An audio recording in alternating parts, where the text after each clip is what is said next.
Hello, Miami Dolphins fans. How are you today? And thank you for listening to the Sleeper Miami Dolphins YouTube channel here on Sleeper. Be sure to be following us on Twitter, X at Sleeper Miami.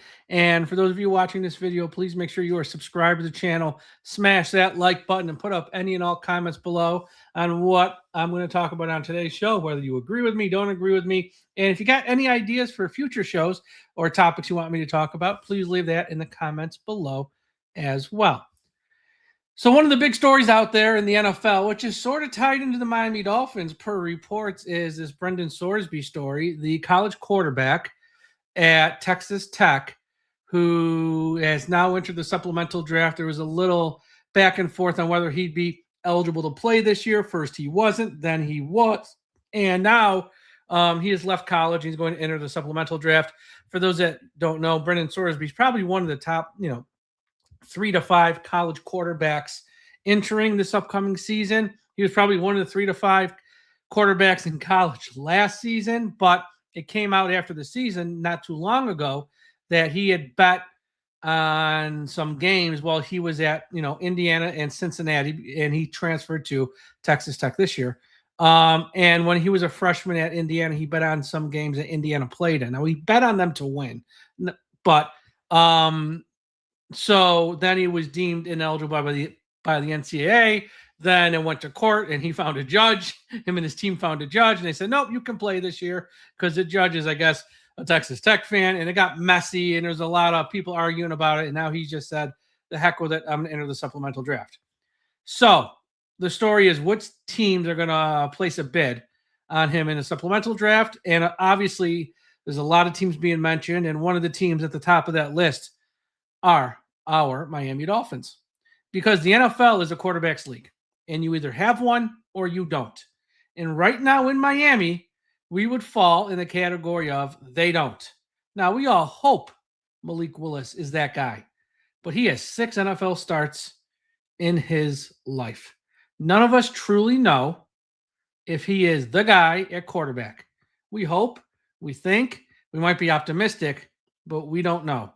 And maybe come January, we can say that the Miami Dolphins are in the they do category when it comes to quarterbacks. But right now, in June, we're in the category of they don't have a franchise quarterback. They're still searching.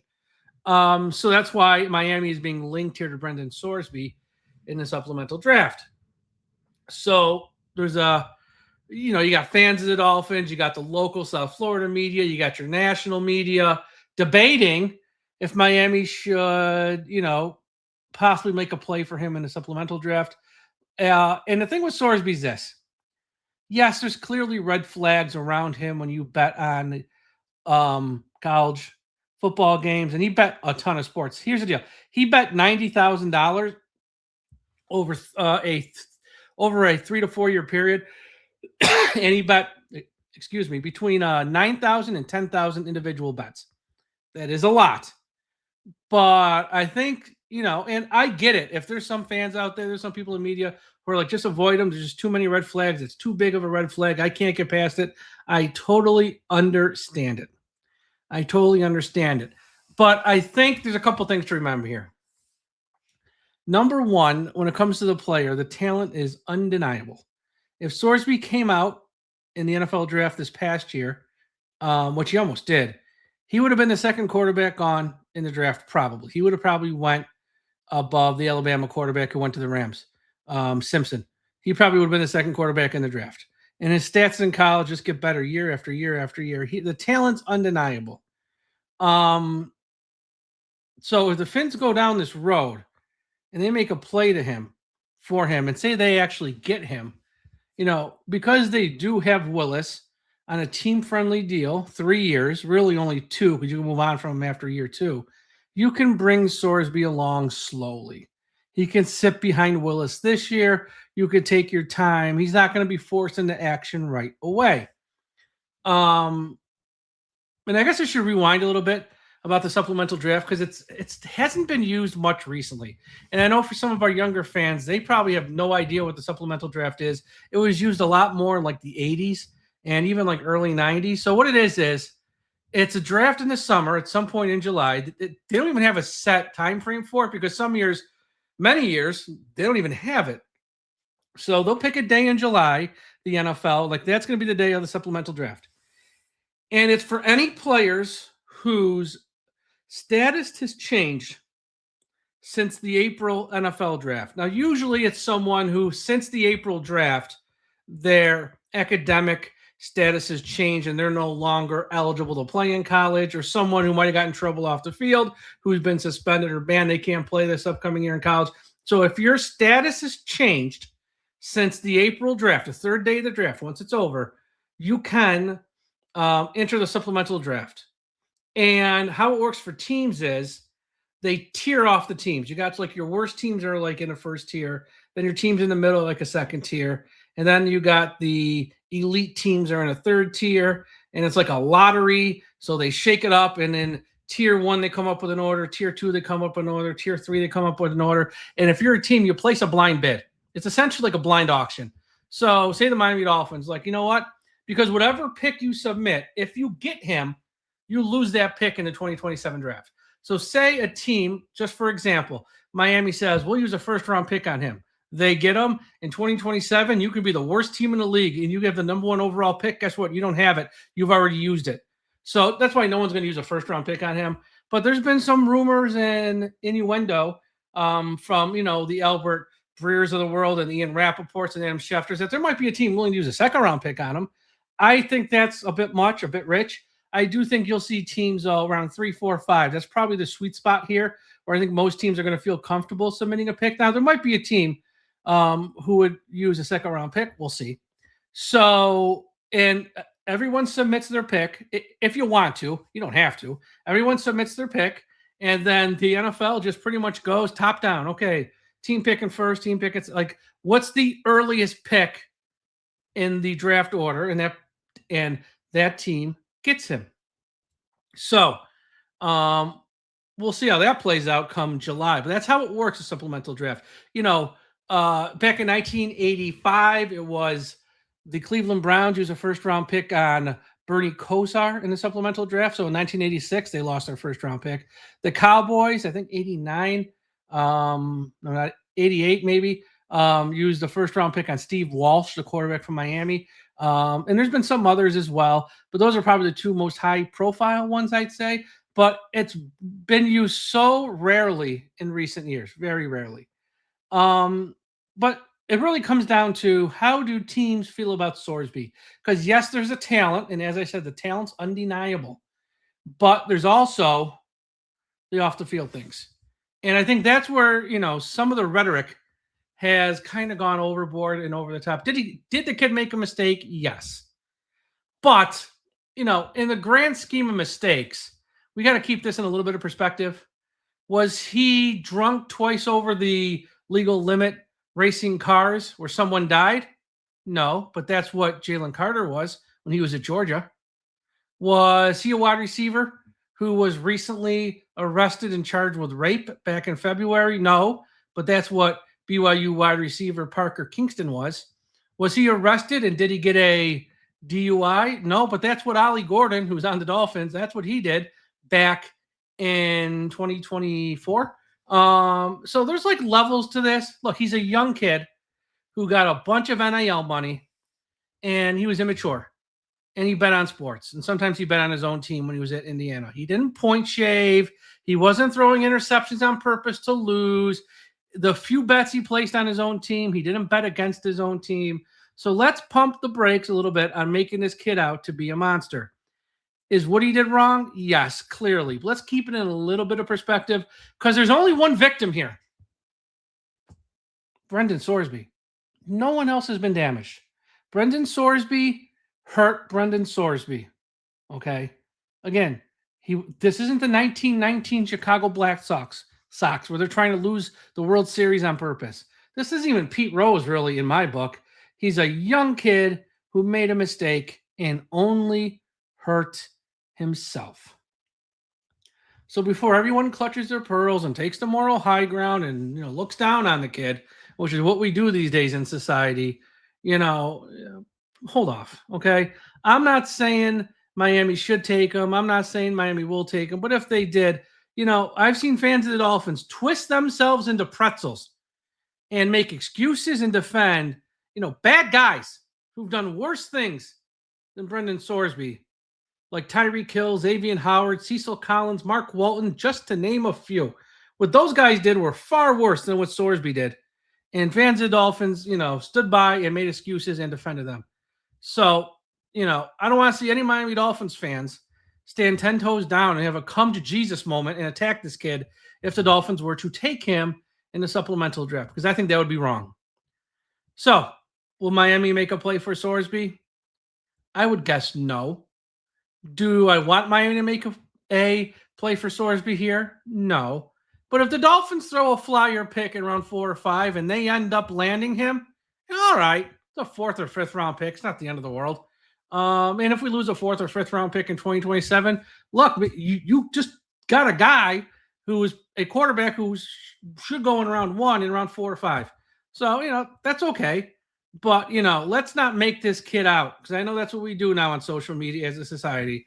We see a kid who made a mistake, and instead of just, taking it in the perspective and context it is, just pile on, make him out to be this monster. He's not. He wasn't fixing games. A young kid who had some money in his pocket and made a mistake. But again, I don't think Miami's going to make a play here.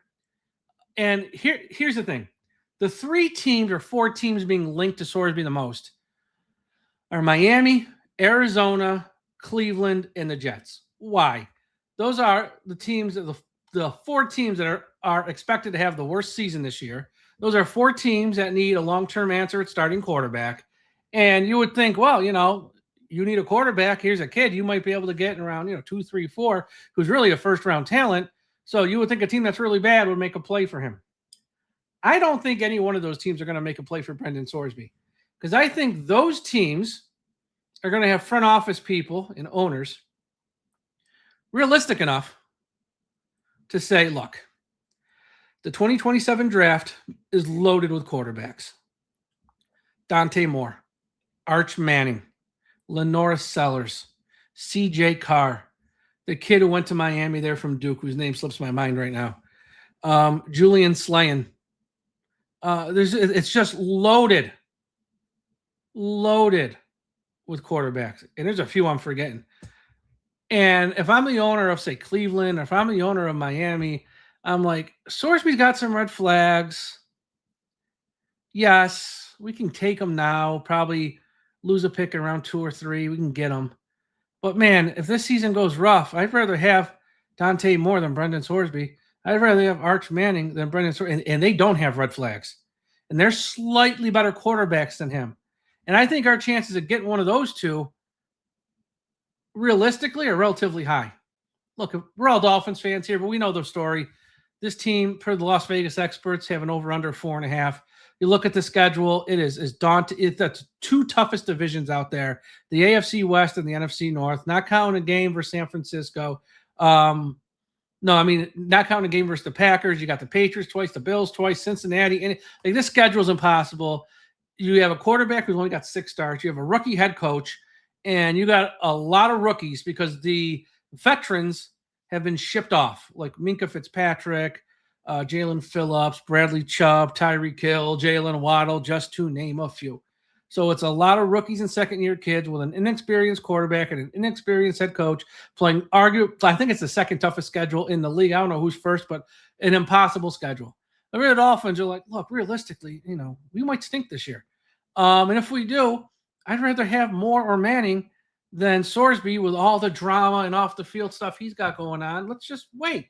And I think a team like Arizona is probably going to have the same conversation. I think a team like Cleveland's going to have the same type of conversation. And I think a team like the Jets, who I don't think are going to totally stink this year, but they're not going to be good. They're going to have the same type of conversation. So I don't think those teams are going to make a play here for Sorsby. The teams that should be making a play for Sorsby, in my opinion, are the teams that are quote-unquote good, but have a veteran quarterback, maybe only a couple years left, or don't have a settled quarterback spot here long-term. Who are they? Pittsburgh comes to mind because this is Aaron Rodgers' final season. So I think a team like Pittsburgh totally in play here because they don't expect to be picking high next year. So if you use a pick in round 2 or 3. That's a late second or a late third. Okay, now you're getting, I mean, what are you really losing here when you're getting a player who has first-round quarterback talent? I think a team like the Colts, Jones is coming off major injuries. It's still Daniel Jones at the end of the day. He played well prior to the injuries, but you kind of don't really know what you're going to get with him week to week, year to year. So I think a team like the Colts could absolutely roll the dice on this kid and say, you know what, we have a quarterback competition this year, next year, may the best man win, and they'll be more settled at quarterback. The Vikings are an interesting one. They took J.J. McCarthy in round 1, but they've already kind of moved on from him because they went out there and paid Kyler Murray.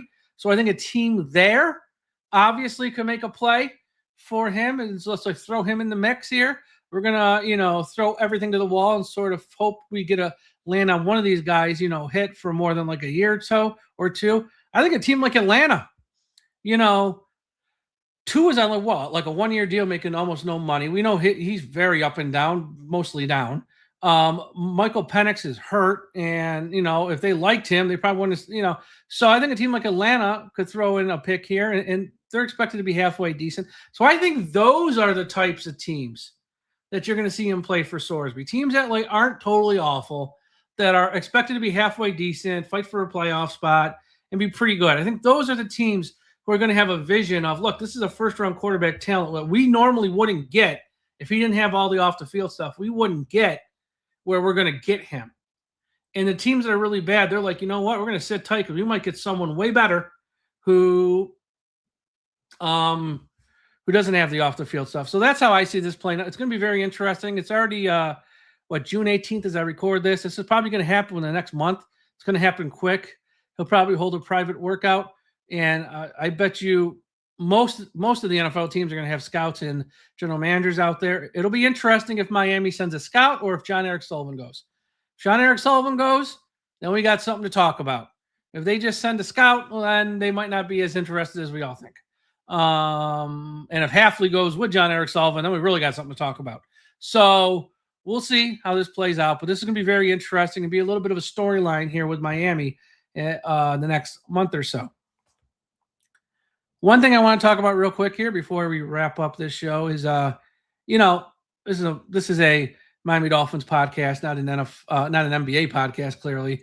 But I mentioned this on one of our podcasts at DolphinsTalk.com over a week ago before the NBA Finals ended. I go, look, if you're a Dolphins fan, you should be rooting for the Knicks a little bit because the parallels between the Knicks and the Miami Dolphins are there, very similar. Two teams that were very good in the 70s, won championships. Two teams that were, quality teams in the 80s and 90s, but just never got over the hump to actually win a championship. Then it's been like a long 20-plus year stretch where they've been pretty bad, the two organizations. They both have a rabid fan base on social media, rabid, and long history for both organizations. And they both have owners that kind of can't get out of their own way and sort of haven't been unsuccessful. So if the Knicks can go out there and win, I was like, if you're a fan of the Dolphins, it gives you some hope that, maybe our franchise, who's kind of been on the same path as the Knicks for 50-plus years, who kind of has an owner that's not the best, who always seems to just make the mistake instead of, pushing the right buttons, maybe we can have some luck and success. And you even want to go one step further with the parallels. In 2019, the Knicks are out there trying to get Kyrie Irving and Kevin Durant. They missed. They didn't get those two guys, which everyone thought they were going to sign there. They didn't. So what did the Knicks do? They pivoted. They blew up everything. They hired someone new in their front office, Leon Rose, and they tried a new approach. Instead of chasing the shiny new toys, let's go out there, make smart trades, make smart picks in the draft. Let's try to build it that way. And they won a championship. What did the Dolphins just do this year, a little bit later? Well, they fired a general manager who was here forever, where it's never worked out. They're trying a new approach of draft and develop, and it just started, so we're not going to see results here for a few years. I'm not saying Miami's going to win the Super Bowl next year, but in 2 or 3 or 4 years, could we start to see this new approach kind of work? So there's a lot of parallels between the Knicks and the Dolphins. So, and I know after I said this, it got picked up by a lot of people, including like national reporters saying, can the Miami Dolphins be the Knicks of the NFL? And the answer is yes, obviously, just not right away. I mean, it's not going to be this year or next year, obviously. But I think there's a lot of parallels there. And if you're a fan of the Dolphins, I know we've been patient. 26 going on 27 years without a playoff win. I know we've been very patient, and it will require more years of patience. Do I know if Jon-Eric Sullivan is the right guy? I don't know as GM. I think he might be, but that's a little bit of wishful thinking in there. Do I know if Jeff Hafley's the right head coach? He hasn't coached a game yet. I can't say so.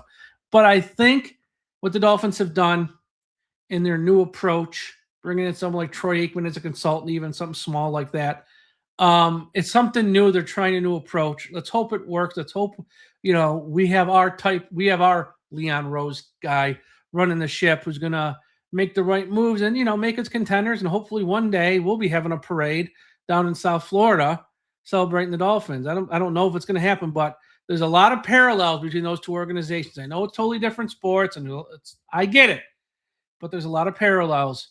So I think, watching the Knicks win and sort of what they've done, even if you're not a fan of the Knicks or you're not even like an NBA fan, I get it. It gives you, a fan of the Miami Dolphins, a little bit of hope. If they can be bad for 20 plus years and finally figure it out and get a championship, why not us? Why not us? All right, that's all for today's show. Again, if you're on X, Twitter, follow us at Sleeper Miami. If you're watching this on YouTube at the Sleeper Miami Dolphins YouTube channel, which you are obviously, smash that like button, subscribe to the channel, and also put up some comments in the chat comments section below. Everyone have a great rest of your week, and we'll talk to you again after a while.